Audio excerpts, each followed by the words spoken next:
When you publish an article, you want to know what the impact was, what effect is it having on different people? Is it reaching the people you wanted to reach? And this kind of traditional metrics around impact are citations. The main problem with citations is that they take so long to accrue. What Altmetric tries to do is look at all the other signals. My name is Ian Eddy and I'm a founder. I founded Altmetric.com. I did computer science as an undergraduate, or I fell into bioinformatics after that, doing sort of computational biology stuff. I had a blog, so I was writing about papers. I knew a bunch of other people who had very good bioinformatics blogs that I was reading. They were talking about papers and I thought, well, really you should be able to pull all that information together and I should be able to go, which papers have the most bioinformatics blog about them, and let me read what people are saying about those papers. The kind of problem it's addressing is the impact of your work as a scientist. You know, it's going to affect the way people do things on the ground. It might influence government policy, or it might, change the way something a public health worker does, or a doctor or an engineer. And that's something that doesn't necessarily get reflected in citations, because the people who are putting it into action don't write research papers, they're too busy actually putting it into practice.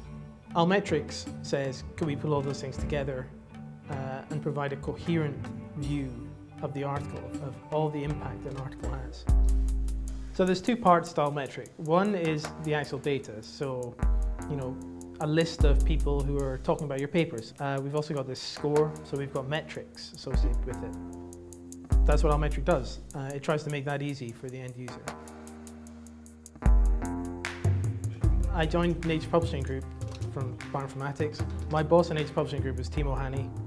So I knew Timo and a few other people at Digital Science pretty well, actually. They left to do digital science. And when I first joined Digital Science, I wasn't working on Altmetric full time. At that point, anyway, it was a weekend and evenings project. There was a competition run by Elsevier to create science apps, and Altmetric did very well in that. And from that, I wasn't sure, I didn't want to ask Digital Science for help. I thought it was too close. But it was something they brought up, and obviously I was very happy to talk about it. There was the support there from Digital Science to allow me to go full-time on it and start to develop it as its own standalone business.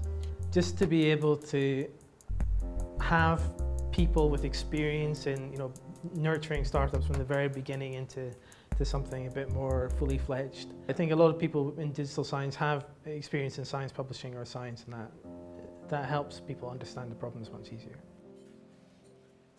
It doesn't feel like a rigid business environment. I mean, that structure is there, but they've got the good parts of working in academia as well. If you take all the portfolios companies together, we're kind of following through the whole workflow of a scientific researcher. So everything from doing the literature research to begin with, to planning the experiments, to looking for the reagents, to depositing the data somewhere. There's kind of a piece in every part of that. So being able to work closely with some of those companies and get Altmetric in there is a great opportunity.